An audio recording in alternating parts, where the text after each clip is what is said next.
Hello everyone, welcome back again to Selenium WebDriver with Java September 2025 batch session 2.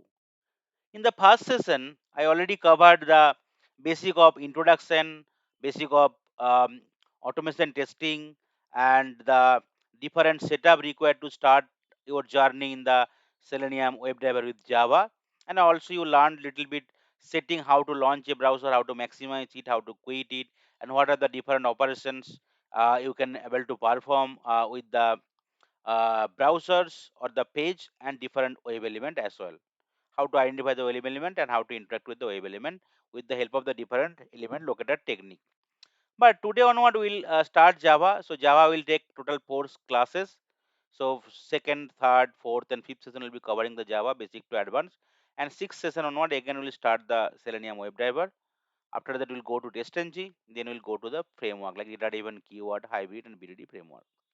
So let's start with Java. In today's sessions, I will cover what is Java, what are the comment, data type, variable, operator in Java, what is object and class in Java, what is string and array in Java, what is loop, and I will cover for loop, while loop, and do while loop in Java, and what is the importance of break and continue keyword, and how with these two keyword we can control the loop execution as well. So these are the different details will be covered in today's session. So let's proceed. So what is Java? So Java initially it was not a fast language. So before Java there was language like C, C++, all this stuff. But in the C language there was no object oriented programming structure concept was there. Oops, concept object oriented programming structure. But C++ onward that structure that concept came, and Java is also that concept also there. So Java is a popular programming language. I could say that a lot of developer, lot of testing tools Java is used. It was initially developed by Sun Microsystem in 1995, but later like Oracle bought that from the Sun Microsystem, and now it is a part of Oracle Corporation only. That is the reason whenever you try to install Java, you already seen, right? You are going to the Oracle official site, and you might create new account, or without creating the account you can install the Java. Once Java installation is done, you can just set the Java home and path variable. After that you can create use Eclipse or other IDE, and you can try to create a project. In Eclipse, in case you are using, you can create a Java project or Maven project. So automatically Java related jar file will be added to your project, and you can start using those relevant features from those packages or the jar file to start your journey in the Java. So no other dependency required in case simply you want to work with the Java only. So Java is very popular in the market. Why? Because of couple of important features in Java. So it is very simple. Java is very easy to learn, and its syntax is very simple, clean, and easy to understand. Whenever Sun like microsystem developed the Java, like according to them, they mentioned that Java is a very simple programming language, and right, the user can use it very easily. They can learn it because of its syntax is very simple to use.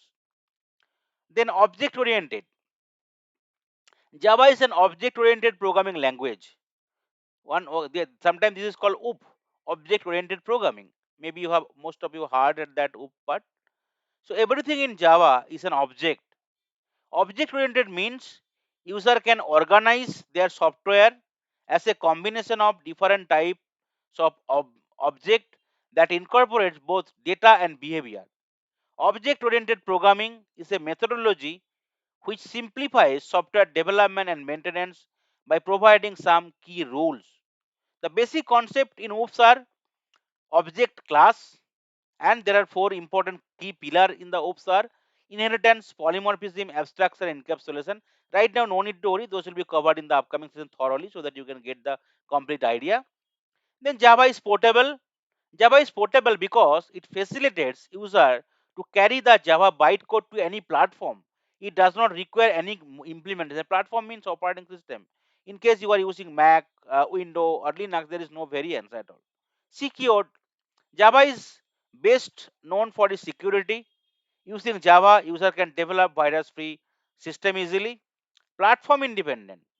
Java is platform independent because it is different from other language like C, C++, etc., which are compiled into platform specific machine.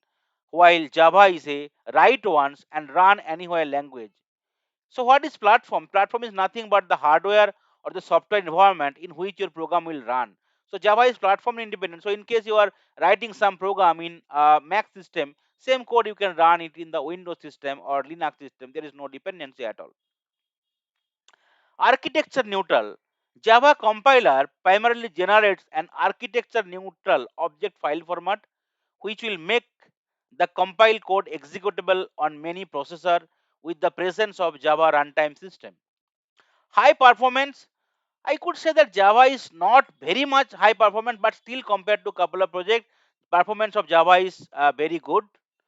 Okay, so still like couple of projects, still performance is good compared to Java, but still Java is good like compared to other major of the programming language. Multi-threaded, that is one of the important like features of Java. Okay, so what is thread? Thread is the process or thread is like a separate program or lightweight process in your program which will execute concurrently. Means multi-threading means concurrent execution. So I'm just giving a simple example. Suppose say you bought 50 sweets in your home and that time there is nobody in your home. Okay, but you have to eat all the sweet, otherwise like it will be damaged, right? So like but you can eat only maybe 10 15 sweets for maximum. So what will happen? Remaining sweets will be completely right having some issue and you need to throw them out. But say in case you are having 5% in your home or 10% in your home, so every person can take couple of sweets and it can be finished in a couple of minutes. Why it is happening? Because multiple person is trying to work concurrently. So that is called multi-threading on concurrent execution. So user can write Java program that deal with many tasks at once by defining multiple thread. The main advantage of multi-threading is that it does not occupy memory for each thread. It shares common memory area. Threads are important for multimedia, web application, etc. Java is robust. Robust means nothing but simply strong. Java is robust. Why? Because in Java there are a couple of important like functionality, inbuilt functionality already available. One is called exception handling. So Java, like there is exception handling mechanism already there. So that is the reason most of the exception, right? Java can be handled. With Java, it can be handled easily. And apart from that, one of the features is called garbage collection. So there is automatic garbage collection in Java, which run on the JVM or Java virtual machine to get rid of objects which are not being used by a Java application anymore. Last one is interpreted. The Java bytecode is translated on the fly to native machine instruction and is not stored anywhere. The development process is more rapid and analytical since the linking is an incremental and lightweight process. So this is the key features like for which like Java is still popular in the market and lot of developer, tester, other different IT engineer are still using the Java. Okay, just for the sake of knowing, you need to know okay that what is the important key features is available in Java, so that you can get the complete picture why you will be using Java and why still Java is dominating the market. So you need to know the internal logic, internal structure of the Java as well. So as and when maybe you have already installed the Java, you already seen, right? You are able to see something called JRE JDK. JDK is nothing Java development kit. JRE is nothing Java runtime environment, and there is something called JVM. JVM you are not able to see because that is not physically exist; it is logically exist only. So JVM, Java Virtual Machine, is an abstract machine. It is called a virtual machine because it does not physically exist. It is a specification that provides a runtime environment in which Java bytecode can be executed. It can also run those programs which are written in other language and compiled to Java bytecode. So what will happen? Through JVM, whatever code you will be writing through the compiler, it will be converting to the relevant Java bytecode. And then, right, it will be able to interact with the operating system. Then there is a JRE which is physically exist, logically exist as well. JR is nothing but a combination of JVM plus set of libraries and other files. So JRE, Java Runtime Environment, is a set of software tools which are used for developing Java application. It is used to provide the actual runtime environment. It is the implementation of JVM. It physically exists. It contains a set of libraries plus other file that JVM uses at runtime. Now, last one you already see, you already installed JDK 23, 24, all this stuff. You already set the Java home and path variable using JDK path. Okay, so JDK is nothing but the Java development kit, is the software development environment. It is the environment which is used to develop Java application and applets. It physically exists. What it contains? It contains GRE. GRE means JVM plus set of library. And apart from that, along with GRE, it contains lot of development tool which will giving you the complete environment to start your to run your code or to develop your Java application and applet. Okay, so what are the other development tool? It might be like Java interpreter loader, compiler, archiver, Java document generator, etc., which will complete the development of Java application. So this is the internal structure of Java. So JVM does not exist, it's a logical thing. GR is combination of JVM plus different set of library, and JDK is nothing but combination of GRE plus other development tools such as Java, compiler, interpreter, archiver, all these one. Now, why Java is still popular in the Selenium world? Selenium support lot of programming language nowadays, C Sharp, Python, JavaScript, PHP, Perl, etc. along with Java. But still, Java is still more kind of popular with Selenium, and I could say that more than 40% project in whoever is using Selenium, they still use Java because Selenium itself written in Java. Hence, Java is more compatible with Selenium. However, user can use any supported language like Python, Ruby, C hash, or JavaScript. Good support for Selenium with Java in the market. Anyone can get more help easily for documentation and code implementation from the internet, right from the YouTube, from the Google, anywhere. Most of the Selenium testers are using Java only, so knowledge sharing or clarification resolution will be very easy. Java is a platform independent language, so user can use Java on any operating system like Windows, Mac, Linux, etc. That is the reasons like Java, yeah, the combination of Java and Selenium is very popular in the real-time market, real market world. Syntax rule for Java. So all these things it will help you to gain the complete knowledge. Otherwise, like you'll be confused a little bit. Why you are writing all this stuff? So Java is a case sensitive language, means uppercase and lowercase. Suppose uppercase T is the uppercase test, and lowercase test is not same, it is different completely. Whenever you are creating a class, it should be start with the first letter will be class, is the uppercase. Okay, method name you can use lowercase, and in case you are having couple of part, right, you can use camel case.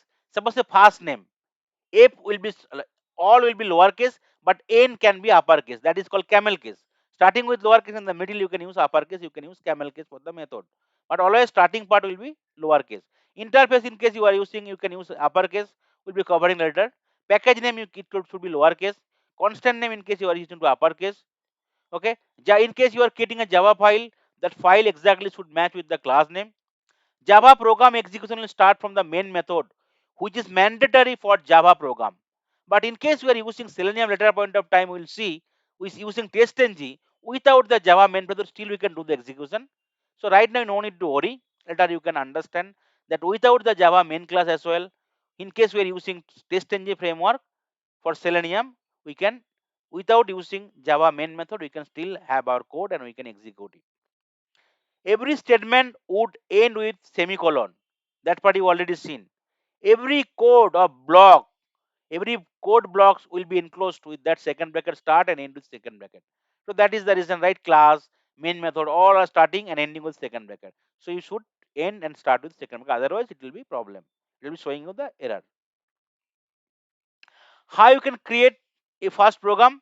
So you already seen, right, yesterday we already created created the project September Selenium batch, and we have created this package com.selenium.training and session 1 created. Now today we'll create a new class. Right click in the package, new class, give it called session 2, and we can select the public static void main, right? And if we want to print something, we can use SYSO, press Ctrl spacebar. Automatically this method will come, otherwise you can write it manually as well.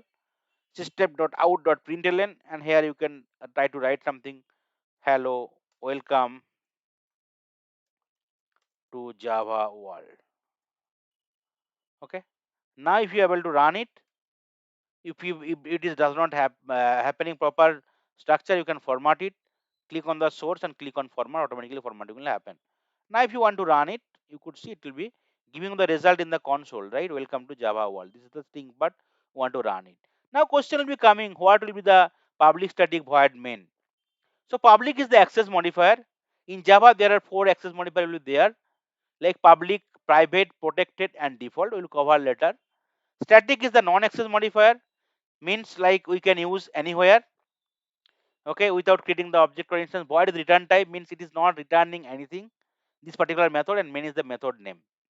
Whereas system.out.println is the SOS method, or sometime called system.out.println method. System is a predefined class in Java, and out, this is an instance of print stream type, which is a public and static member field of the system class, and println is the method, and this is the thing you want to just display in the console as a message. So this is the thing will be printed on the console. So that's all about the main and functions or method and SOSO method in Java. Then I will cover with the comment. So in the last past session, you already see how to comment out, right? In case you are not using the code that point of time, but if you do not want to delete them, so you can give some comment. Apart from that, in case you are writing so many line of code and you want to give some specific information for this method or for this functionality, so that whoever is working with this code, whoever is working with this code, they can get some proper idea what is this all about. Because in case today you are working, in case you are not giving proper comment step all this stuff, after 3 months 6 months time you will also just confused what is the code all about. And some, in case new person is coming, right, they will be again confused. So that is the reason comment is just simple english keyword. You can type it in that code, which will be just there in the code, will not be executed, and with this comment user can get lot of information, and which will be helpful for them, right, to deal with the code and to understand the code. So comment can be used to explain Java code and to make it more readable. Comment are just simple English word used for code documentation. Java supports single line and multi-line comment. Comment in Java make code readable. It also make the code disable from the execution. So say in case you are writing so many line of code here, in case you want to comment single line, you can do something like that. Okay, so that these are the line will be commented out, single line comment with slash slash. So there are 7 line, but 3 line will not be executed, disable from the execution. Remaining 4 line will be executed. Now if you want to comment all the line, you can use slash star at the starting line. At the end line you can give star slash. So all the code disable from the execution, that is not being removed, because later you do not know that again I need to use that one. So that is the reason not recommended to delete all this part, but we can give them proper comment, single line or multi-line comment, so that it will be disable from the execution for that point of time, and after that we can use it as and when required. Okay, I will take a pause. Any questions?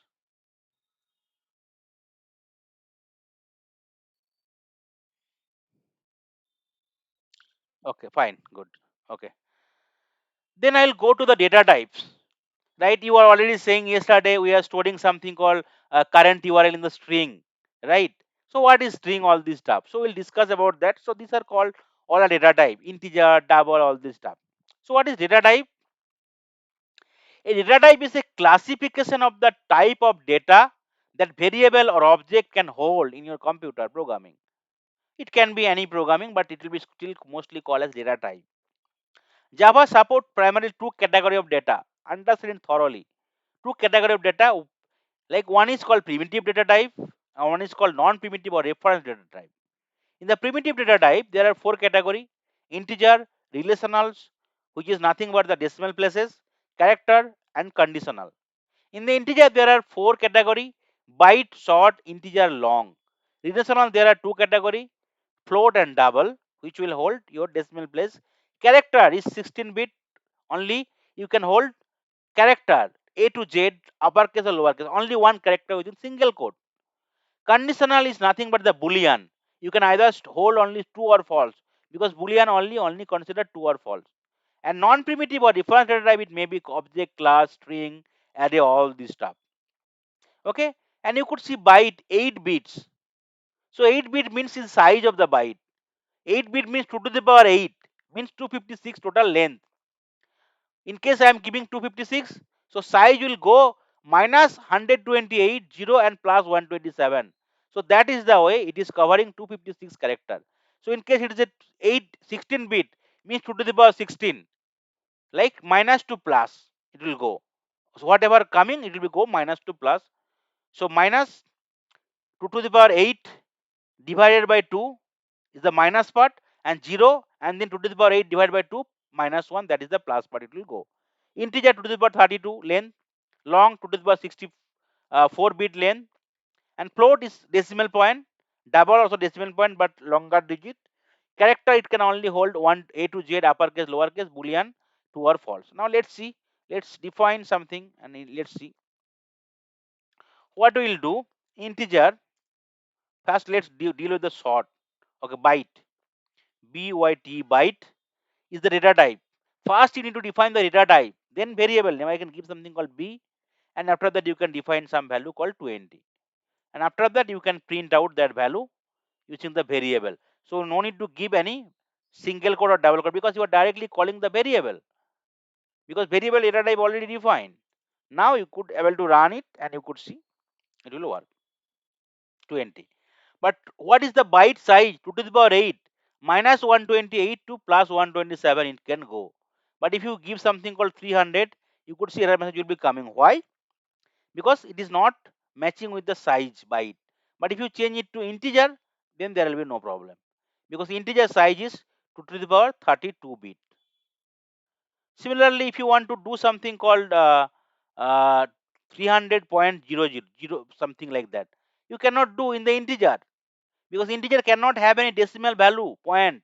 So you need to convert it either float or double. So that will work. So you can convert it something called double. That will work. Okay. So now let's run. Could see it will work. Okay. Now in case you want to define some character C, and you can define with uppercase or lowercase with single space, single quote, right?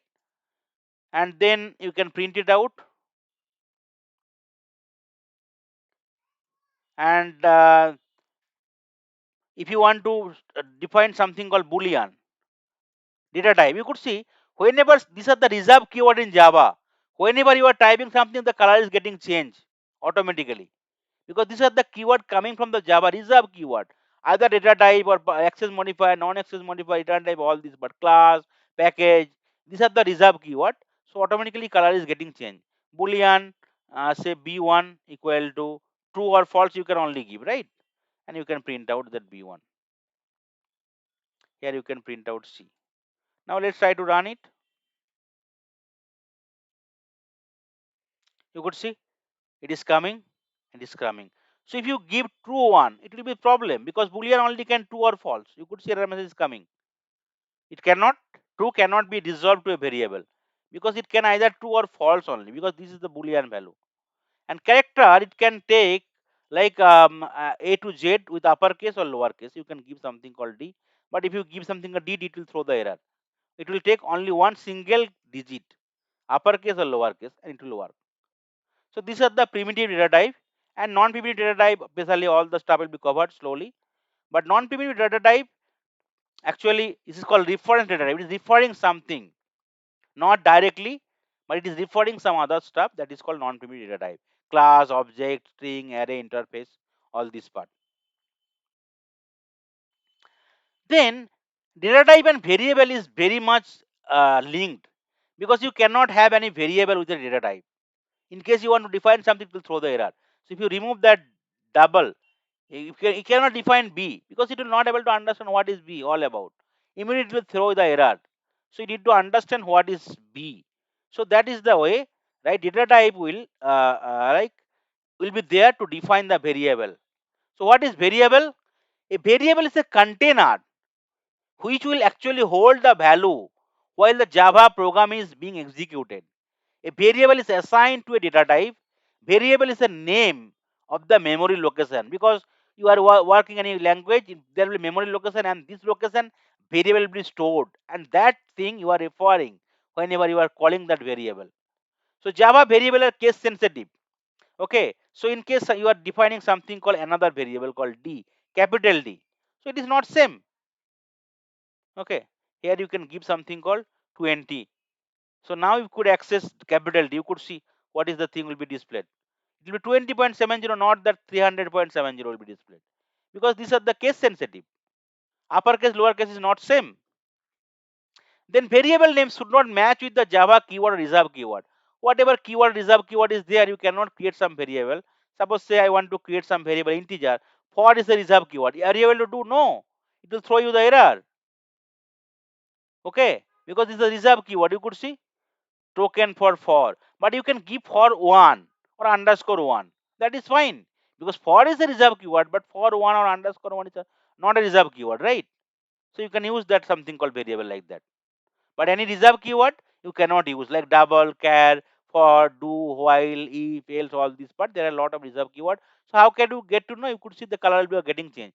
So in case you are using if, you could see this is a reserve keyword, else reserve keyword. Okay, but any other stuff might not be there. But whenever it is reserve keyword, this is the color it will be getting changed. You can get to know this might be reserve keyword. But you can surround with underscore or other numeric value to the reserve keyword to make a variable. Variable must be unique in the scope of declaration. You cannot create something again duplicate. Okay, we already defined like double D. Can you define it again? No, it will not allow, because variable should be unique always in the same block of code. In the other block of code, this is the block. This is the block. Starting with single bracket means block. This is a block, another block. So whatever single bracket will be, this is called a block. In the block, that variable should be unique. You cannot make it duplicate. In the other block, you can do it. Variable name must not exceed 255 character. In Java, all the variable must be declared before they can be used. Suppose say here we are trying to call this D capital, and we are declaring it before. But say let's change it here. Let's try to use it before declaring it. So it will not allow, because you need to declare that value before using it. Okay. Now in case you are already using some variable, and you can change the value n number of time before using it, because sometime one variable I can create, but I can change the variable and every time I can use it. Okay, that is possible. So it will be taking the latest value. You could see latest value it is taking. But if you do not want to change it, you can make it final, so that nobody can change the value of the variable. All the important consideration is there. So slowly you'll be learning all the important concept. The value stored in the variable can be changed during the program execution. That part I already told. And variables value must be declared before you are using it. Now in Java, there are primarily three types of variable available. Okay, those are called local variable, instance variable, and the class or static variable. So in case I want to give a real-time example, so say like there are a lot of big companies there, and they can create something called instance variable, means that is accessible anywhere globally. So they can mention that this is the some important stuff is going on, what they want to praise, right? Display in the press conference on the release. That this is the total number of employee, this is the their revenue, all this part they can display. Okay, which is called instance variable. Class variables mean in case any customer is coming to that company, they can create an object or instance for this customer. After that, using the customer reference, they can share some important information only to the customer. That is called class or static variable. And local variable means like the big company might be having all n number of project, but single project they do not want to disclose anything outside that project. So that should be within their project only. That is called local. Means within that project, all the project manager employee or other important thing, they can only access it. Outside the project or within the same organization, people do not know what's going on to the project. That is called local. It is only applicable inside the block of code locally. Okay. Now let's try to define some variable. Let's comment out all this part here. Okay, in the class level, we'll define the variable. Say integer a equal to 20. Okay, what is this variable? This is called instance variable. Then I will define. Okay, let me cover. Then I will take the questions. Then I will cover something called static. Okay, b equal to 30.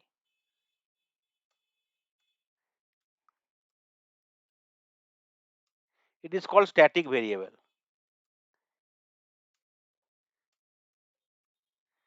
Then locally, I want to create something static int. Okay, then I'll be creating a method. Say void test is the method. Okay, this is the syntax of the method. Return type, method name, first bracket. Okay, you'll be learning more on the method in the upcoming sessions. Just here I can define some variable called integer c equal to 50. That is called local variable because it is within the locally, within the block of code. This is the block, new block, right? We have created. So local variable. And I can try to print out that value c. Okay, so these are the three variable I have used. Now let's understand after that, in case you are having any question, we will discuss. Now what is the way in the main class I can use it? Let's see what is the way I'm able to do it. Let's try to access the variable a, b and c. And let's see what's the problem is happening. I'm not doing anything. A, b and c. Okay, you could see b line number, there is no error. Why? Because we have make static. As and when you are defining some variable as static, automatically that resource is being shared across the class.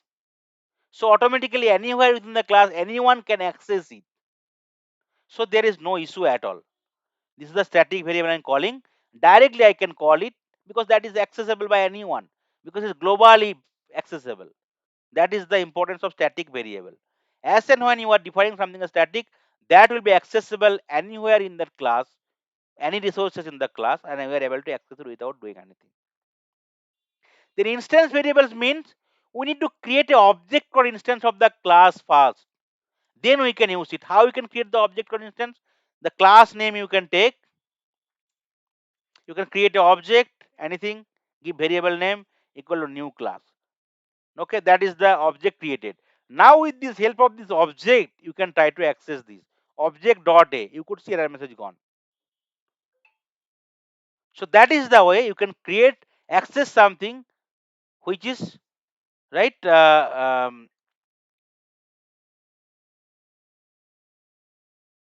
okay which is accessible with the help of the instance variable. Okay, so first you need to create the object or instance, then you can access it with the help of this object, the instance variable, you can access it. But local variable is only accessible locally within the block of code. It cannot be accessed anywhere. In case I want to access it, I can need to call that method. Okay, so what I will do, I will just call this method. Okay, and definitely I need to, with the help of this object, I need to call the method, then might be that variable will be, you could see it accessible. Now let's try to run it, and you could see the all the variable value will be getting it, but you cannot call the variable directly. Okay, you could see value a is coming as 20, b is 30 and c is 50. So this variable I cannot directly call it anywhere.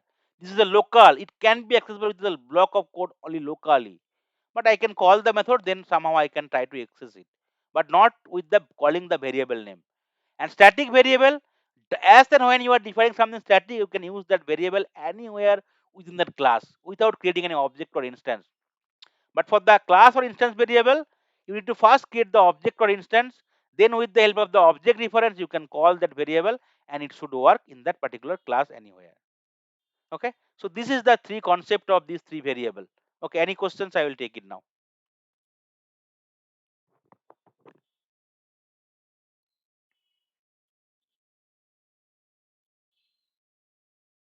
Yes, class level, right?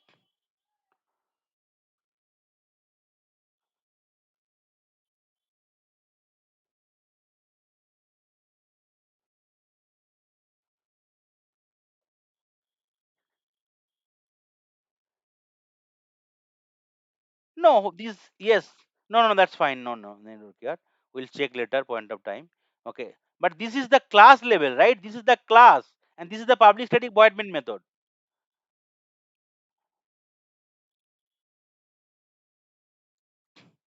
What is void level? Void is nothing level. Void is return type. What is return type? Uh-huh. Uh-huh. Huh. No, no, no, no. This is the main method na, for actually executing the code. So you can declare this variable only. But this kind of stuff you cannot declare in the main method level. It should be either in the class only. Yeah. Yeah, class level only, right? You cannot do in the because main method is your main class for executing the code. This is the not the class, right?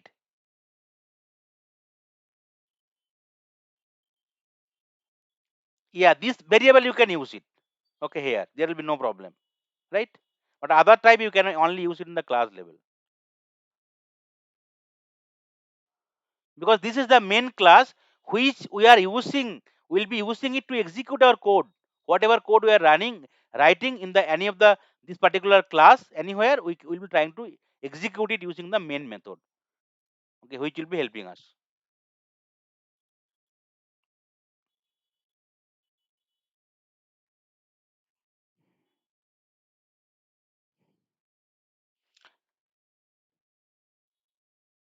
No, no, no, no, no, no, no, no, no, no, no. This only this can be defined in the main method. Other thing we need to define in the other block of code outside the main method, anywhere, but outside the main method.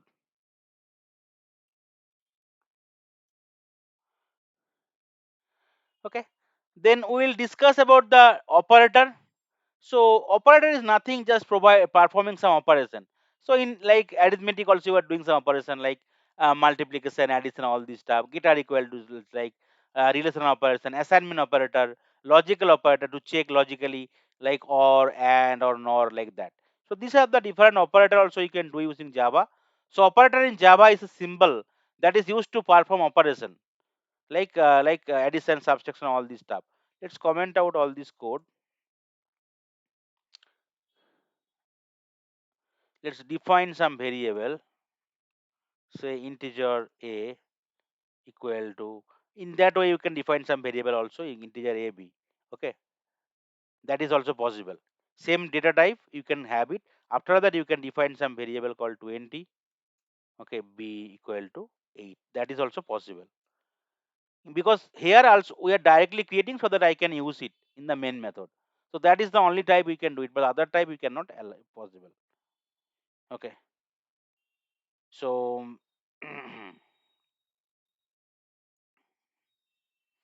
let's do it other operations, especially arithmetic operations.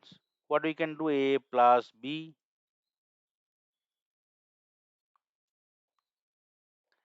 a minus b, subtraction, multiplication, division, and this one is called remainder. Percentile sign called remainder. Any remainder is there or not? Then I will go with the increment operator. It is called increment, called post increment. Okay, let's see. Let's run it and let's see what is the output is coming. So a plus b equal to 28, 12, 162 because a divided by b. Okay, at 6 like 2 is coming and remainder 4 is coming here. A plus plus you could see 20 is coming. Why? A value is 20 and pre post increment means the value is printed out first and then it is incremented by 1 and is storing. Now next line if you want to print out a value, it will be printing you 21. That is called post increment. Here it will be printing out 21. Post increment value will be 20, because it is printing the value, then it is incrementing, and next time whenever you are calling that a, it is 21 is printing, because that was the value is being stored in the container. After incrementing, you could see 21 is coming. So post increment is, it is displaying the value first, after that it is incremented by 1, and after that in that variable that next incremented value is being stored. So next time if you want to access that variable, automatically the incremented value will be printed out in the remaining line of code. That is called post increment. But what is pre increment? What will happen in the pre increment? Okay, this is nothing but plus plus a. So it will be incrementing the value first. After that it is printing it. Okay, increment happening, it is called pre increment. Similar decrement is minus minus, same way. Pre decrement and post decrement. So increment is happening by 1, after that it is printing out 21, and next time also 21 already stored, so it is printing out, so it will be also 21. Okay, both are 21. Yes, go ahead.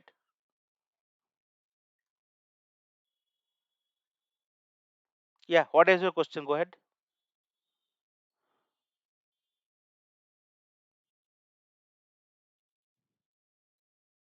No, no, I will let you know. I'll let you know. That part will be covered. Okay, no worry. Okay, so this is the different part of this arithmetic operator.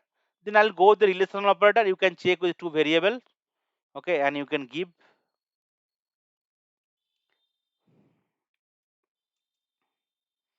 something called equal to check the equality of these two variable.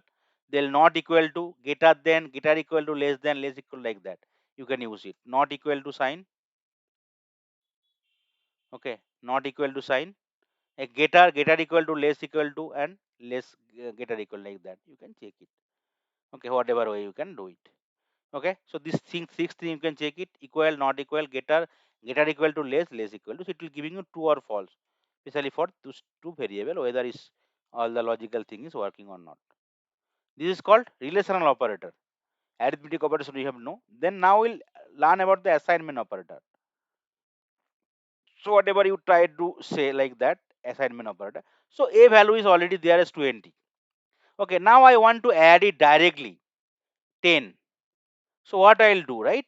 Because that is possible, right? I want to directly add 10. So what I'll do? I will simply use a plus 10. That's all. Sorry, a plus equal to, a plus equal to 10. Now let's print the value of a. See what's happening here.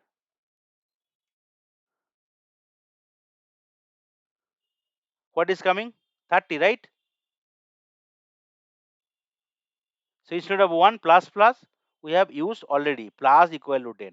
So at single time 20 was there, we are just incrementing by 10, and we are doing it. Similarly, if you want to like multiply by 10, give star. So it will be 200. 20 multiplied by 10, and that value will be printed out now. 200.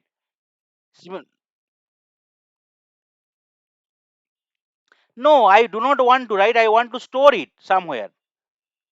Because suppose say this part you want to write use 10 number of times after multiplication is done. So you need to call that multiplication 10 time, right? Understanding my point here, say you comment out. Okay, let's give it 10 time, like that, 10. You can use it, 10. You can use it, like that. So what you need to do? Like multiple times, say just giving an example. So what will happen? 200 will be printed out, right? But nay, tomorrow I instead of 10 I want to make it 5. So everywhere I need to change it to 5. So that is the thing you are using this operator, right? Everywhere we need to use 5. But why? In case like we are just changing it only one place, so we can just only update it one place, like instead of 10 to 5, and then we can simply print a.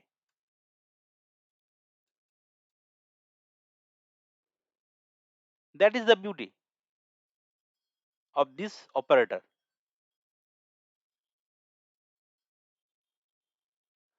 Okay, similarly, you can use subtract, right, multiple, all this stuff.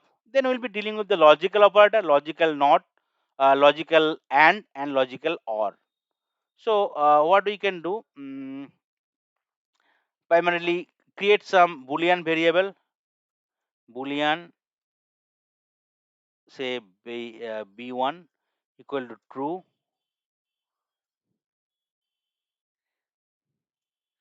boolean b2 equal to false.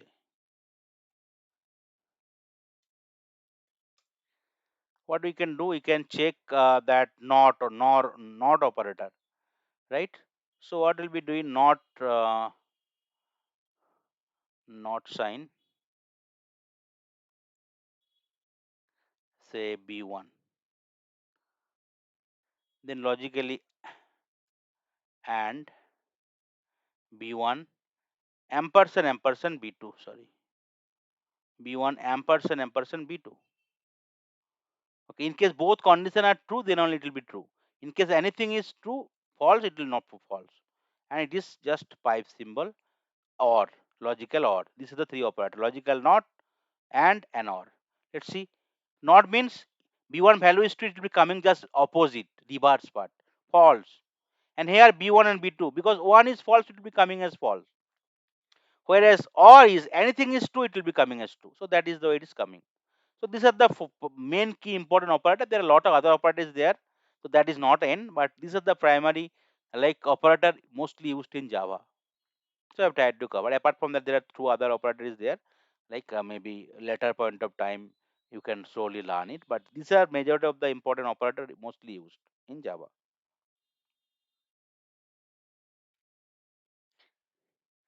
Okay. Then object class you already understood what is the way you can write. We already have this class and we can already create the object. You already seen, right, how to create the object with the class reference. Now let's try to create some class also. In the same class you can create other class. Okay, so let's try to create something class. So you cannot give this one, okay, this public modifier, because public class only possible only one time. So let's create something called class manually. Class, you can give something called student, okay, and this is the syntax for getting the class. So what is class and what is object? So an object is a Java is the physical as well as logical entity, whereas a class in Java is a logical entity only. So class actually does not exist in the real time, whereas object is really exist. Class is the logical entity, sorry, entity, not the physical one, whereas object is logical and physically exist. So what is class? So class is a group of objects which have common properties. It is a template or blueprint from which objects are created. Whereas an object is an element of an application representing an instance of the class. So in case I want to give real-time example, so what is class? Animal, right? We can make it a class. And in the animal, like we can have like cat, dog, elephant, tiger, lion, all are called object because they are physically exist. But if I want to try say something animal, so you cannot know what is all this stuff. So it is just logical name, not the physical existence. Okay, an entity which is having the state and behavior is known as object, and group of object will form a class. So that is the concept. So what is the syntax? Class, class name, and you can have different attribute. Okay, and vary method as well. Attribute is nothing but the variable, and the method is nothing but the actually signature of the class. Okay, so that is the way I can define it. Okay, so here I have defined the class. Now let's try to define some variable, right? Whatever class should consist in student, what is the variable? Maybe student name will be there, right? Student ID will be there, student clues like maybe school or college name might be there. So let's define something integer. Okay, student roll number. Okay, I have defined. Then define something called string name. Then again define string school name. This is the camel case, right? In case multiple string is there, you can do it. Okay, that is the stuff I have did. So this is defined in the student class. Now what you can do, you can create an object or instance in the main class, because main class is for the execution. Student 1 equal to new student. Now I can try to call all the variable whatever I have defined with the help of the student object. If you press dot roll, you could see it's coming. Then we can have dot name variable. You could see now it is coming from the student class. Return type is string. Then I can have the school name.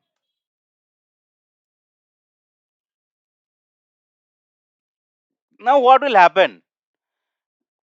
I have just defined that variable, but it did not define any value. So whether my code will be running or not, that will be definitely important questions might be asking in the real time. So in case you are defining the variable in just variable with data type, not defining any value, so what will happen? Whether the code will be running, any error will be coming, answer will be no error will be coming, but output will be different here. You could see it is coming 0 null null. Why? Because I have just defined the variable and did not define any value. So that is the reason value will be coming as default value based on the data type. What is the default value? For integer, short, byte, default value is 0. For decimal float, default value is 0, 0.0. For string, default value is null. So that is the reason all these default value will be printed out here. Because we have defined the variable, we did not define any value. Why we are creating a class and why you are creating a variable, so you can define the variable. After that, be as and when required, I can create the object or instance. I can add the value there and I can use them. So now what we will do here before using it, what we will do, student 1 dot roll number I will define. Say roll number equal to 2. Then student 1 dot name, say Raj. I am defining because it's string. And now whatever is global variable means school name will be a common across all the student, right? Because I am creating a class for the student. In case you are creating a class where all the school will be there, that's fine. But whatever is common, in case for the class some variable is common across all the object, then you can define the variable value also in that class level. So you can give something called, say, district school. So global define, right? Global definition. So that you need to, whenever you are creating the object, you don't define again. For every object, it will take the value. You could see now, roll number 2, Raj, district school is coming. Now you can create one more class. So that is the way you can object, right? N number of object you can create called 2. Right? Here you can define some value. Okay, say roll number is say 10 and name is say Rahul. Okay, then you can just call it. So you could see school number is common. So why I need to write add them? Okay. In case school number is different, again you can add them. So that is the way. In case some variable you are coming as a common. So in case you are working for an organization, so organization name will be common for all the employee. So that organization name you can define only here. And suppose in case organization is having only one office in one city, so you can define the office address, office name also here, because that is global. And other stuff, whatever is not global, you can just define the variable and data type and you can call them whenever you are just using them. Okay, now let's try to run it and let's see what's happening here.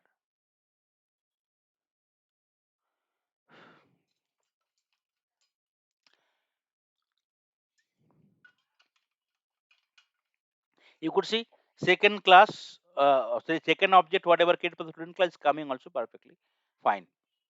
So that is the way you can try to create in number of class, and you can create the object or instance, and you can try to define the value, and you can use them like based on your requirement. So object or class is that concept, because class can have a number of object. Okay, so we are defining the class in case something is globally accessible, so we can define the value also at the class level. Otherwise we can create the object or instance, we can define the value, and after that we can call them as and when required. So that is the concept of object and class in Java. Is it clear or any doubt? Okay, cool. Then we'll see about the strings, because this is the very important part in Java called string. So you are already using it, right? String. In I think whenever we stored the value, like especially we have defined something called school name, we have already used the string. So what is string?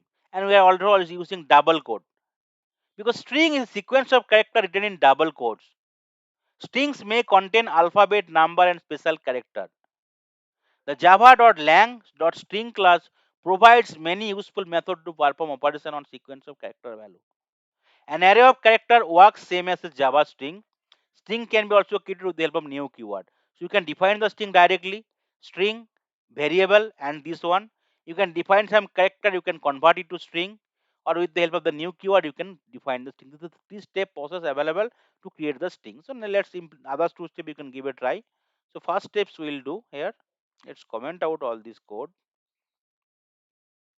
Let's define some string called string s1 or str1 equal to Java.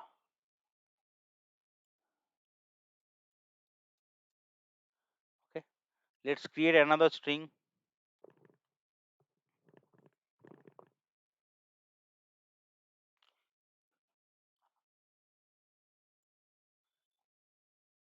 Which one? What is indentation? Sorry.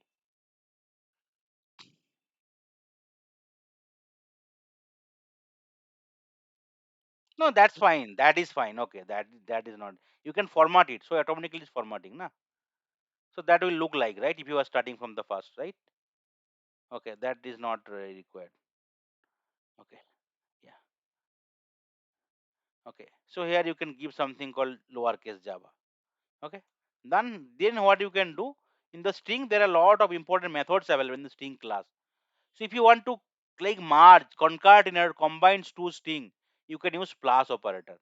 So what you can do, you can use SYSO, simply sparse operator without the space.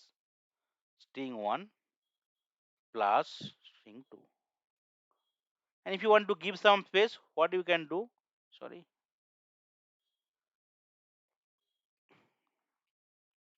Again another concatenation, and you can give some space. That is called space. And concatenation again. So there will be space between these two strings. So that is the way you can use concatenation operator, which is the plus operator. You could see here coming Java Java, here is coming Java space Java, because we have given a space. That is a space, right? Within the double quote means it's a space. So that is the way you can do the concatenation. And then you can check like character and any of the positions which character is there. So what you can do, you can try to use any strings dot char at. Okay, you can give suppose say 2. So in Java, your position will start with 0. So in case your length is 4, position will be 0, 1, 2, and 3. So 2 position V is there, right? J is 0th position, A is first position, V is second position, and again A is third position. Because your length is 4, so it will be starting with 0 to n minus 1, length minus 1. So that is the way you can do it. Apart from that, you can also compare two string in case string are equal or not, right? You can compare, ignore equaling case, means lower case, upper case, you can ignore it. So let's see. SYSO str1 dot compare method. So you could see automatically whenever giving all the method on the string class will be coming. These are the method. You can mouse it over, you can get to know what is all this all about, right? You can just use dot compare to, or compare to ignore case. You can use it. Compare to means it will not ignoring this case. And whereas compared to ignore case, it will just ignore the case sensitivity part. Compared to ignore case. String 2, let's see, to give you back at what is coming. Okay, you could see whenever you are using compared to ignore case, it's coming as 0, because uppercase lowercase Java is still considering the same because it is comparing with ignore case sensitivity pass. But here it is coming as minus 32. Why? So for that, what you can do, you can just open here something called Java ASCII table in Google. ASCII table, because for every character there will be Java ASCII value. Okay. So what you can do, you can go here and you can check any of the table, maybe whatever is giving. Okay, there's any table is there, lot of thing you can just refer it. So if you open any table, you could able to see, right, for all the value alphanumeric character 1 a b c d, all this stuff, there will be value will be there, right? This is called ASCII value. Okay, let's see. For Java capital word J, okay, what is the ASCII value? Is 74, right? J ASCII value is 74, and lower J, you could see ASCII value is 106. So 74 minus 106 is minus 32. So it is coming as minus 32 here. In case you are changing it to lowercase j and uppercase j, so what it will be coming? It will be coming plus 32, because 106 minus 74 now. It will be coming plus 32. You could see. So this is compared to, and compared to ignore case means it is just ignoring the case sensitivity part. So it is uppercase and lowercase, it is still considering same. That is the way it is coming as 0. In case two string is matching, it will be coming as 0. Otherwise, there ASCII character difference based on the character wise. Okay, in case first character is matching, then it will compare for the second character. Second character matching third character matching fourth character matching fifth character, like that. In case everything is matching, then it will only giving you 0 value.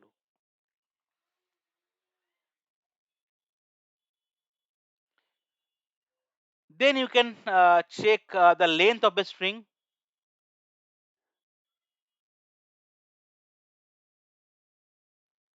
What is the length of the total number of character? Dot length method, you could see. If you just mouse it over, you could see return the length of the string. This length is equal to the number of Unicode unit of the string, right? Here it will be length will be 4.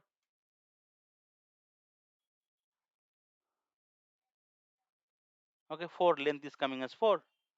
Then in case you want to check replace, right? You can replace a single character or you can replace a string as well. Okay, so in case a big string is there, you can replace it. Or in case you want to replace a character, you can do it also. After replace, and after that you can print it out, or you can directly replace and print it out as well. So string, all a part I want to replace it with e. You could see replace. Okay, one is character, one is called completely character sequence or string rejects. Means a string. Suppose say welcome to Java world. After that you want to replace Java with Python, so that you can use string. Within double quote you can use Java to Python. And here this character is I want to replace single quote A to E. That is possible. Wherever A is there, I will replace with E. So it will be coming JEV instead of Java. Okay, you could see this coming JEV. Similarly, in case you want to replace a phrase completely, you can also do it with the help of this replace.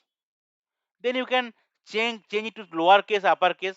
Means in case some word is there, you can convert it to complete lowercase or uppercase, right? You can trim it. In case some space is there leading on trailing space, you can trim it out. Okay, let's do it for the uppercase and lowercase only first.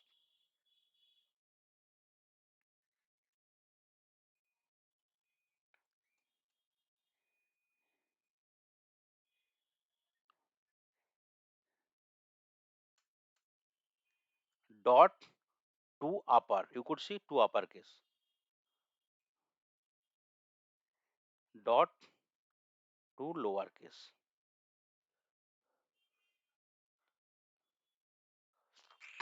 Give something called upper lowercase combination like that so that you can easily understand.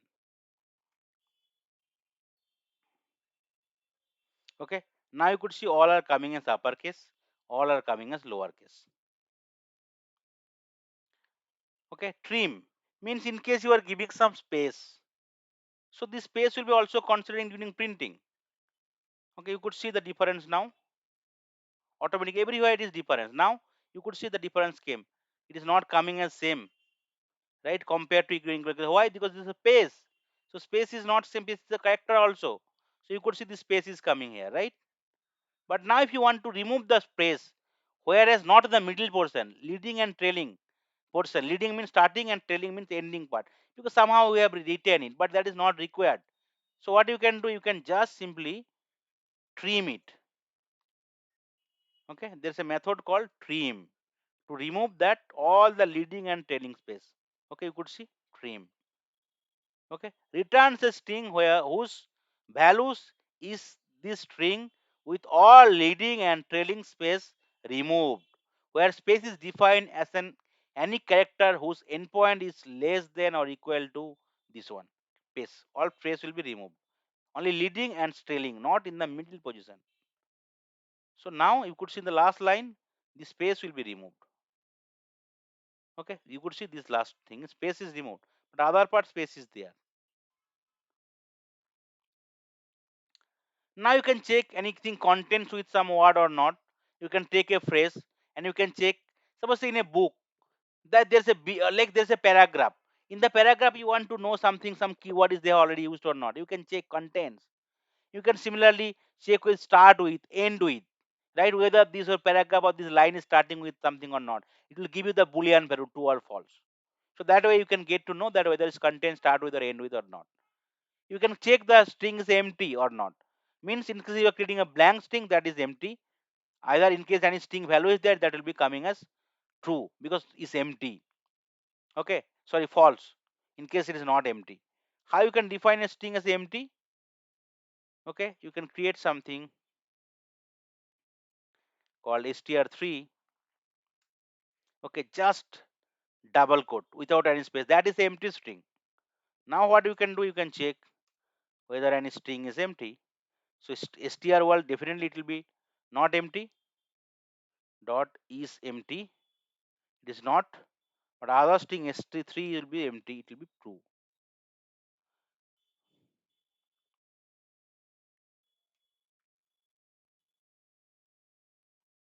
Okay, you could see it's str is not empty, but st3 is an empty string. It is coming as true. Now you can create a substring as well.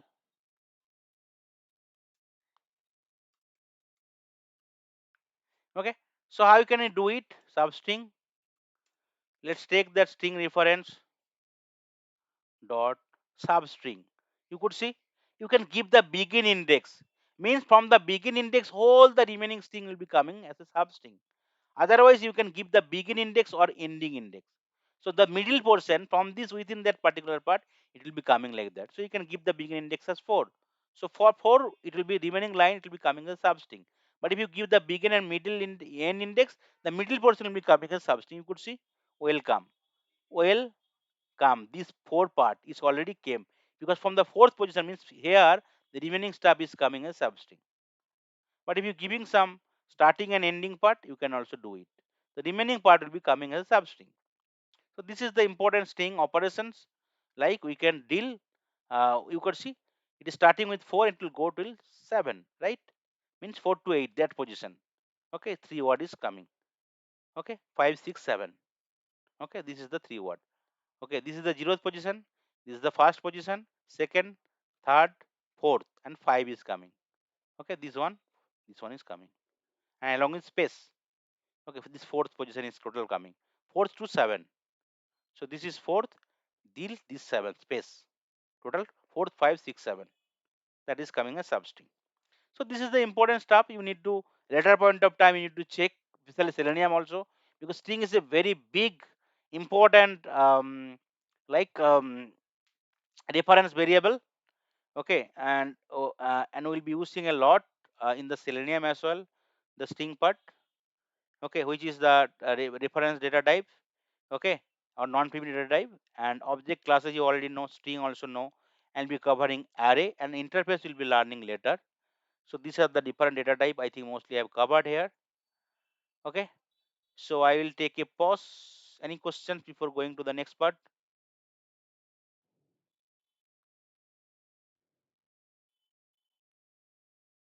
Okay, very good.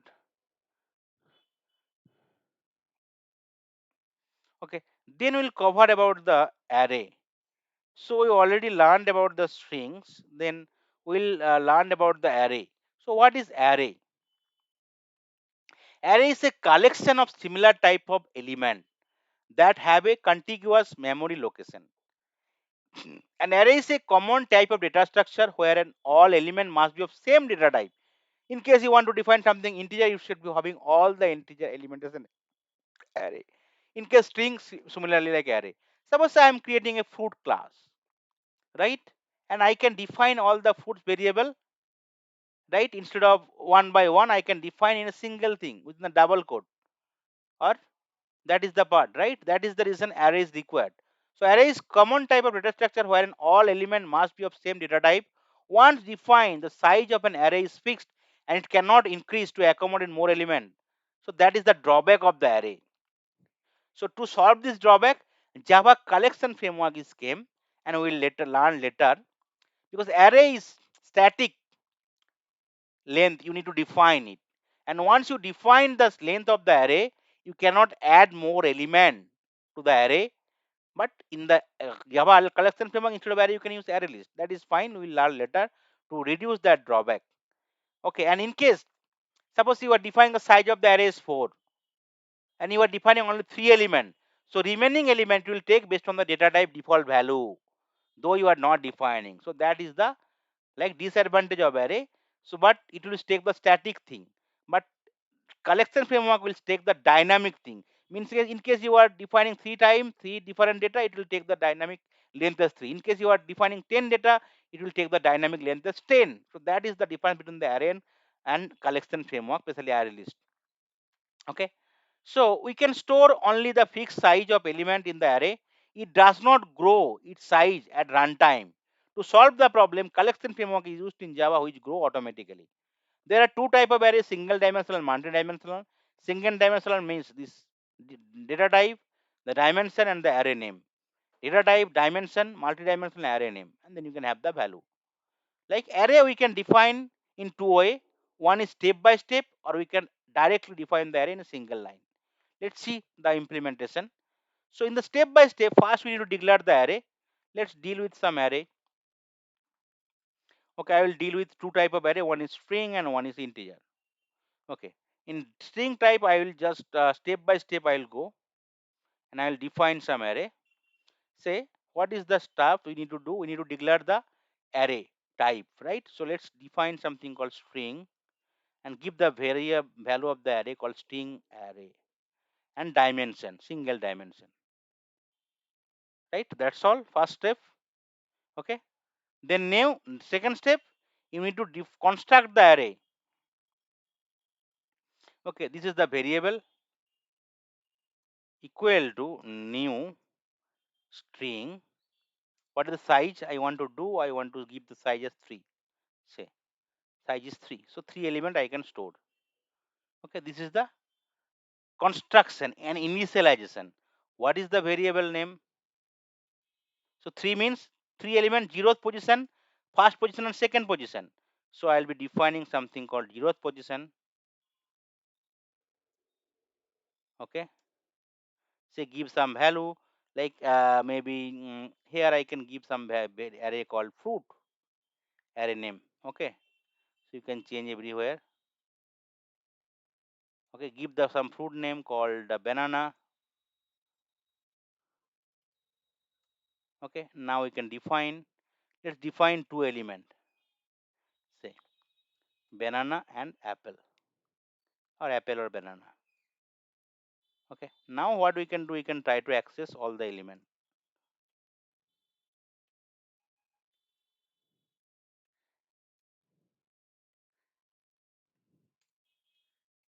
Okay, like that. So what will happen? So I have defined only two element, but three element was there, right? Okay, three size is three. I have defined only first zeroth and first index, but second index element did not define. So it will be taking the default value of the data type. It will be taking null for the third one.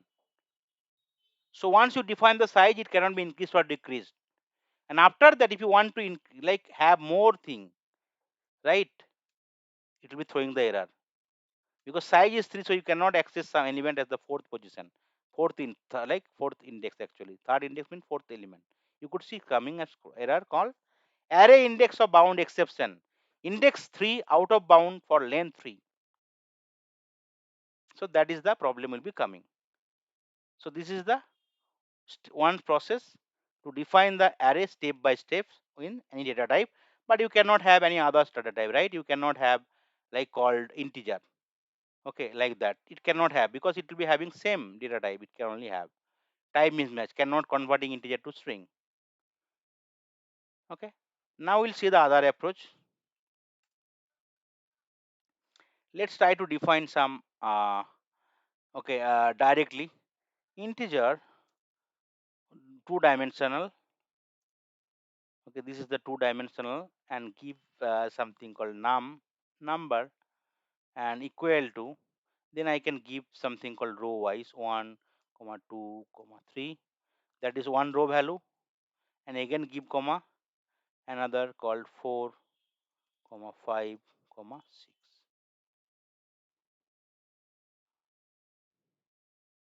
Okay, now open an Excel, you could understand what is this all about. So 1 2 3 means like this is 1, this is 2, this is 3, then 4 5 6, 4 5 and 6. So this is actually the row, right? This is the row wise. Row 1, actually row 0 because it start with just 0, and this is row 1. And this is column 0 and column 1 like that one. Column 0, column 1 and column 2. So this is the way actually defined. Now what we need to do? You need to access this element. So what will be there? Row 1, column 1. So what after defining, what you can do if you want to print something, variable num,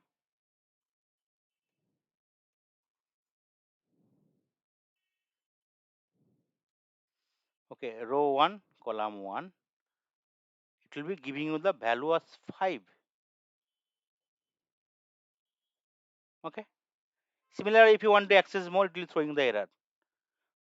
Okay, now if you want to these two multiply 5 and 6, so what is the 6? It is row 1 column 2. What you can do, you can take it and you can multiply. First one is row and second one is the column. So it will multiply 5 and 6, it will be coming as 30.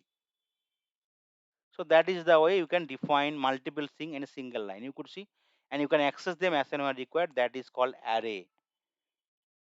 So collection of similar type of element that have contiguous memory location, but one you need to define the size, you cannot change it. In case you are not adding more value, it will like take the default value of the data type, and it will be similar kind of element only. In case you are defining size as 3, you cannot add more element or access more element outside that. Okay, so in case you want to take the dynamic value, you need to use the collection framework. So that is the drawback of the arrays having. To overcome the drawback, we can use the collection framework. But that is very critical, and you will be using array later point of time also. And we'll be also using for loop, instance for loop to print all this stuff. So that part will be learning slowly. Okay. Any questions?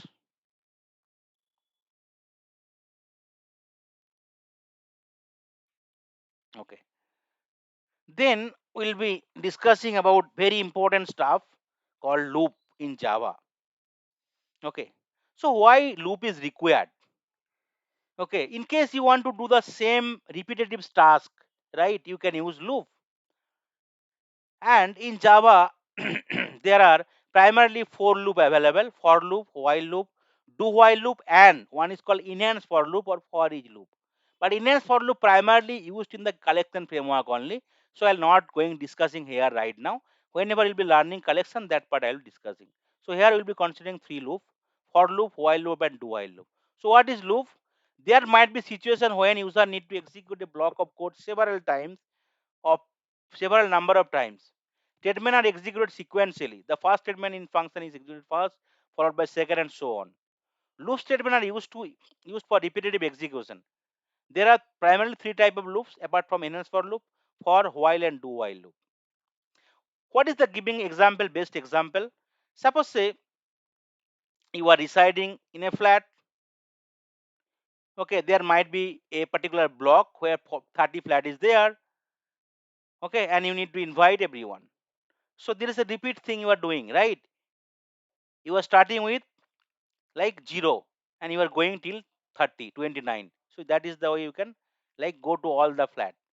So same thing way you are doing it. So that is repetitive. So in case you know that your how many number of repetition you need to do, your repetition iteration is fixed, then you can go with the for loop. But in case this repetition is not fixed, you can go with the while or do while loop. Okay. So in case your repetition is fixed, you can go with the, it is recommended to use the for loop. So for loop repeats a block of statement for a specified number of time. What is the syntax? For start value, end value, increment or decrement operator and statement. Let's see the implementation.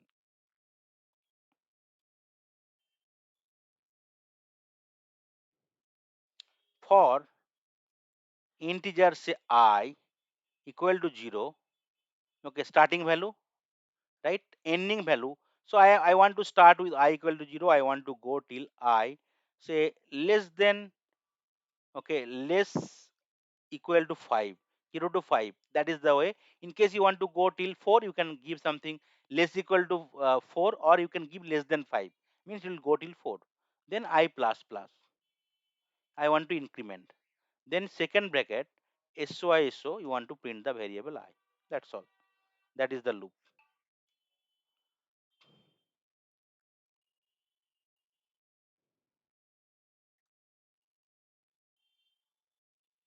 Okay, you could see 0 to 5 was already printed out, okay, one by one. Now if you go to the reverse direction,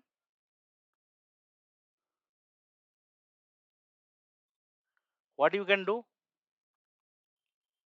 you can give something called I equal to 10, and here you can give something, you go want to go till 5, get r equal to value, and I minus minus, because decrement you want to do it, right?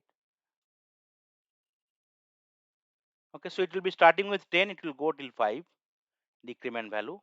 You could see it is coming in the reverse way, higher to lower. And apart from that, if you want to have something called nested loops, right, combination, there will be outer loop and there will be inner loop. You can try that one. There will be two loops. For every inner loop there will be outer loop, sorry, every outer loop there will be inner loop. So what you can do, this part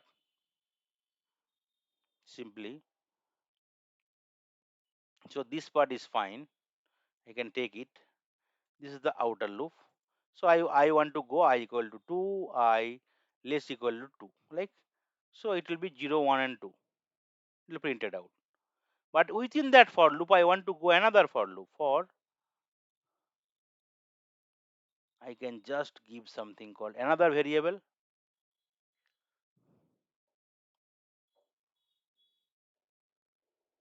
integer j equal to 0, j less than equal to 3, j plus plus. Okay, and here you need to give this one, and you need to give one more bracket, and need to end with one more bracket. I think that should look to perfect. And here if you want to print the value of I and j, so I, and you can give some plus plus differentiation, I plus right, you can give concatenation, some differentiation, then again concatenation, and the j value. So first outer loop will be considered I0. For I0 it will go 0, J0, 1, 2, 3. And once out inner loop completed, again your control will go to the outer loop. And again I will start with 1. For I1 again J will go 0, 1, 2, 3. And again it will go to the outer loop again. So I equal to 2. For I equal to 2 it will be go again 0, 1, 2, 3 like that. So that is the it will be printed out. So first outer will be considered. For outer loop it will completely execute the inner loop. And again inner loop complete, again your control will go to the outer loop, right? Again for outer loop every inner loop will be considered, right? That is the way. For outer loop 0, 0, 1, 2, 3 inner loop. For outer loop 1, 0, 1, 2, 3 outer loop. For outer loop 2, 0, 1, 2, 3 inner loop. So that is the way. It is called nested loop. Okay, loop inside the loop. Then we can try to see what is the way we can try to convert and you can print an array. Okay, suppose say we already defined some array. Okay, let's try to do it. Same thing, array. Okay, whatever we have defined, or we can directly define it as well. Okay, let's define a single thing. So just simply we'll take this one string single dimensional string single dimension and the variable name called array fruits. Okay, and how we can define, we already see the double quote. In case single dimension only one single quote and it's a string, I can give something called within the double quote apple and say mango, give comma, banana, right? Say grapes, like that. That's all. Now if you want to print out the way, you can use that one, right? Indexing. But that is not the good thing, right? I can use that array, sorry, loop, and then I can print it out.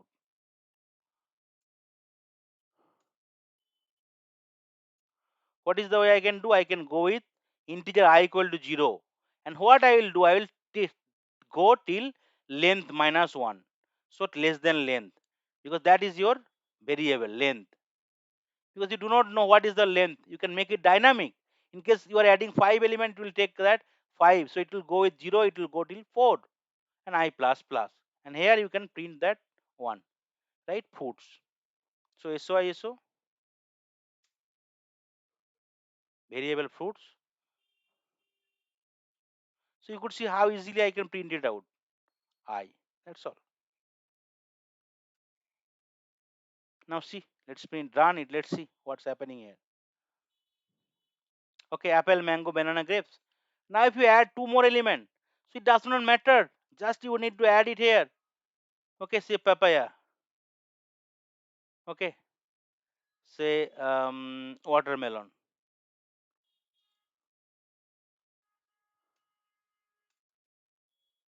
It does not matter.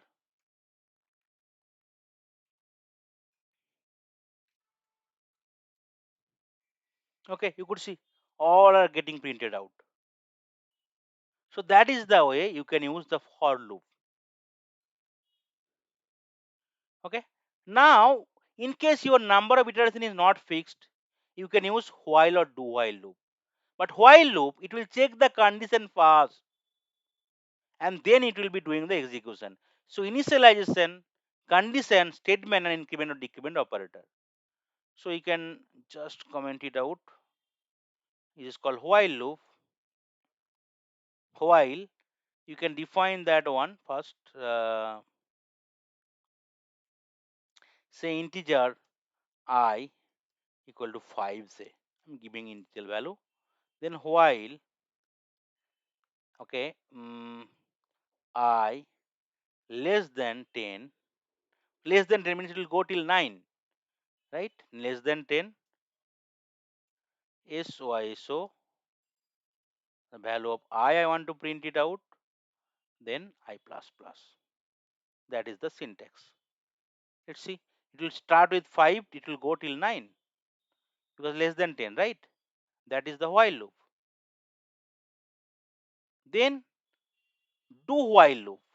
In case your condition is not matched, so if you're giving 4, okay, you could see the problem will happen. It will not printed anything, blank, right? So means your condition is first check, then it will be your right. It will go for the loop. In case condition not matching, it will not do anything. But do while loop, as the name suggests, do fast. Okay, does not matter whether condition is matching or not. If you want to execute at least one time, right? Suppose say you want to enter into the flat and enter into a room. So though you do not know that particular person is there or not, you need to go to the security desk. So always you need to reach to the security desk. Do whether you are that particular person is that complex or not. In case might be that person is the other society, but still you need to go to the security desk. Then you need to ask it, right, that whether that person is there or not, this particular complex is there or not, all this stuff. Otherwise how can you know? You cannot get all the information. That is the reason, do at least one time. In case content is not matched, then you can like completely end out of the loop or move out from the loop. So do and while. So do at least one time, then check the condition. So do and statement, increment and decrement, then condition. That's all. Do and while, right? That is the only difference, right? Let's see. Okay. See what's happening. I equal to 5. Okay, sorry, I need to give do. Integer do. Okay. Yes. Okay, you could see 5, 6, 7, 8, 9. Now, though condition is not matching, it is coming at 3. So, still your one thing will be executed called fasting. That is the beauty of the do while loop. Okay. So, this is the way you can use these three loops: for loop, while loop, and do while loop. Now, we'll discuss about the two important keyword available in Java to control the loops, three loops: while, do while, and for loop. There are two words available called break and continue statement. So loop control statement change execution from its normal sequence. When executing leaves the scope, all automatic objects that were created in that scope are destroyed. Java support break and continue control element. When a break statement is encountered inside a loop, the loop is immediately terminated and the program controls resume at the next statement following the loop. The Java break is used to break the loop or switch statement. The break also can be used in the switch case also. That part you will be learning in the next session. It breaks the current flow of the program and specified condition. In case inner loop, it will break only the inner loop. So I'm just giving a simple example for the break and continue keyword. Suppose say you are residing in a flat. This is standalone flat, and there might be 20 flat available, and you are having some like ceremony, like maybe any anniversary you are celebrating or birthday you are celebrating, and you want to invite everyone. Okay, so you want to invite everyone, but you do not invite one or two family because with whom you have recently have some fight and other argument differences. So what you can do, you can go one by one, and as and when that family is coming, you can skip that flat instead of going. So that is the importance of continue, means skipping that condition and proceeding from the next step again. That is the continue keyword. Okay, proceeding, and as and when condition is matching, just skip that one, again resume it. So in case you are having seventh and 10th flat having some problem, so you can go to seventh floor. You will not press the calling bell. You will go to the 8 because 7 you are skipping and you are going 8. 8 and 9 doing again 10th floor, 10th flat. You are having some issue. You are not pressing the calling bell. Again you are starting with 11. You are going till 10, 12. So that is the continue. So in the same society, like 20 flat is there, and some other person want to meet person X. Okay, from that same standalone flat. Okay, but that person, whoever want to meet person X, do not know which flat he reside, and there is no security and other stuff. So you enter the society. So what you will do? You will go one by one flat and press the bell, and you find whether X person X is there or not. You will talk with all everyone, and you will go one by one. But in case the person X is visible in the flat number 9, so what will do? As and when condition is matching, you will meet with the person and you will stop that flat visit for the remaining flat. Means you are breaking the loop. because your condition is made. There is no point of continuing to the other flat, wasting the time, resources, all this stuff. So that is the break keyword. Okay, let's see. Let's use a simple for loop and let's implement the break and continue keyword. So what we'll be doing,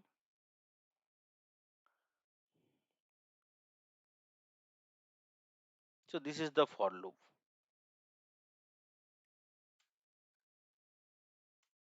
right?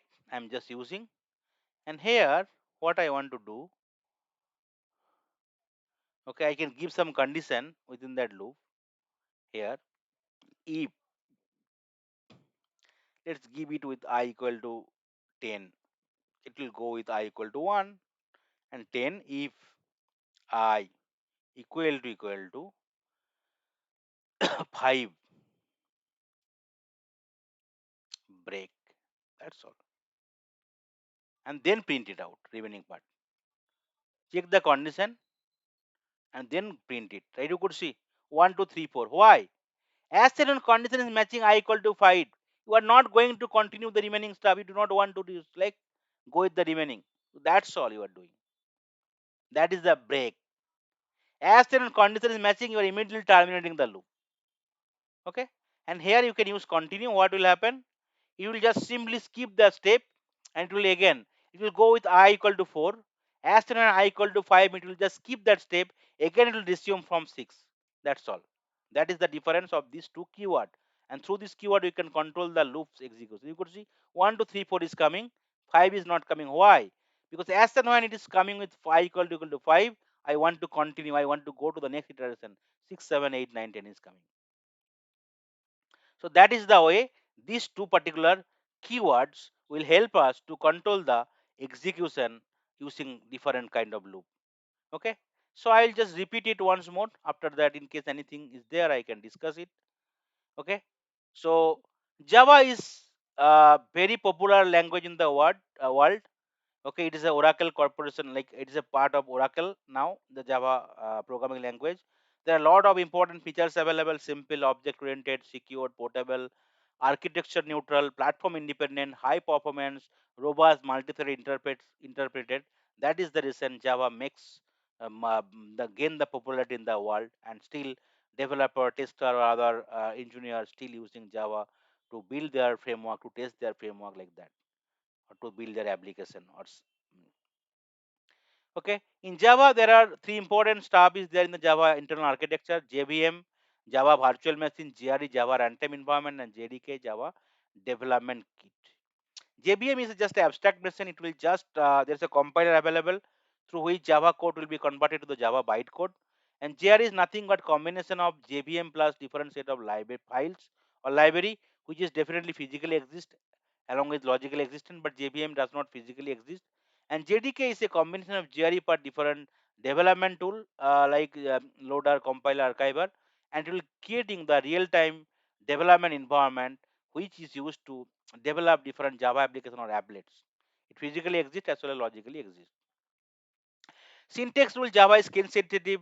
Like class name, interface name should be start with uppercase. Method name, package name should start with lowercase. Constant name should be uppercase. Right? Java programs execution will start from the main method. Every statement will end with semicolon. Like code or block should enclose with the braces. Okay, you can create a eclipse, launch the eclipse, create a Java project, create a package, create a class. You can write the code, you can run them. So public is the access modifier, static is the non-access modifier, what is return type, main is the method name, whereas SOS method system is the predefined class. Out is a static member field of the system class. Printer is the method name, and this part is the message you want to print out in the console. Okay, comment can be used or very popular. It's just a simple English word for code documentation. In Java, support single and multi-line comment. Right, comment will disable the execution, and comment in Java makes the code more readable. Data type is the classification of data, type of the data that a variable or object can hold in the computer programming language. There are primarily two types: primitive and non-primitive. In the primitive, there are four types: integer, relational, character, and conditional. In the integer, there are four types: byte, short, integer, long. Relational, with like decimal places like float or double. Character, it will contain only single character, A to Z upper or lower case within the single quote. Boolean, it will only have the true or false. And non-primitive or like reference data type are like class, object, string, array, interface, etc. Okay, variable is a container which will hold the value while the Java program is executed. Variable is case sensitive. Variable name should not match with the reserved keyword. Variable should be unique definitely within the block of code. Variable name should not exceed 255 characters. Variable should declare first before they are using it. And variable value, in case you are not defining as a final word, you can change it n number of time during the program execution, and latest value it will take before the using it. There are three type of variable: local, instance, class. Local variable only accessible with locally within the block of code. Static variable or class variable, right? You can define anywhere. It will be treated as global variable for the class, and anyone can use it without the creating the object or instance that variable. Whereas instance variable, first you need to create the object or instance of the class, and then with the help of the object or instance, you can access the variable in that class level. There are a lot of operators: Java operator, arithmetic, relational, assignment, and logical operator to deal with the different operation in Java. Object and classes. So object is the like element of an application representing an instance of the class. An entity which is having the state and behavior is not an object, and group of object will create a class. Class does not exist physically, but logical existence is there. Just animal is a class, right? Flower is a class, right? Maybe fruit is a class, and there are mango, banana, all these are object. Okay, you can create a class and you can have n number of attribute there with the data type and variable name, and you can, whenever after the creating the object, you can define the value, you can use them accordingly also. Okay, string is sequence of character written in double quote. Okay, it can have alphabet, number, special character, right? You can just define the strings, and string class is available in Java, which will provide a lot of method to deal with the string. Like you can concatenate, you can get caret, you can compare to string, equal ignore case, length, replace to uppercase to lowercase, stream to reducing the like trailing or leading white space or the places. You can check the contents, upper start with, end with. You can check the empty of a string or not. You can get the substring as well from the string class.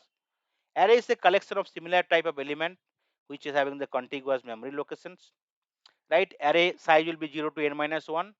Like in case length is 4, it will go till 0 to 3 in minus 1. But similar data type, once you define the size of the array, you cannot change it. That's the problem, right? It will throw the error if you want to access more element. If you like give less element, it will take the default value of the data type. Array can be single and multi-dimensional array. Java loops, in case you want to do the same thing repeatedly, multiple number of time, you can use the loops. Okay, the first statement, second statement, third statement will be executed like that. There are for loops, but enhanced for loop will be used primarily in the Java collection framework. But apart from that, enhanced for loop, there are primarily three important loop available: for, while, and do while loop. In case your number of iteration is fixed, you can go with the for loop. In case number of iteration is not fixed, you can go with the while and do while loop. So while loop first check the condition, and then your loop will be executed. While do while loop, it will do at least one times, and after that you will check the condition. So in case condition is not matching, still it will execute at least one time.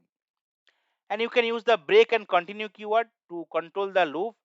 Break means, and as and when condition is matching, it will break and terminate from the loop.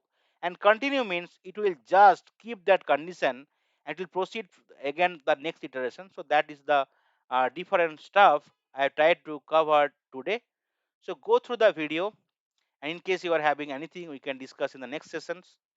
Okay, and again we'll continue the Java. So once Java is completed, then we'll again move to the Selenium WebDriver standalone functionality. Hope you are enjoying the sessions. Anything is there, let me know, we'll discuss. That's all. Thank you.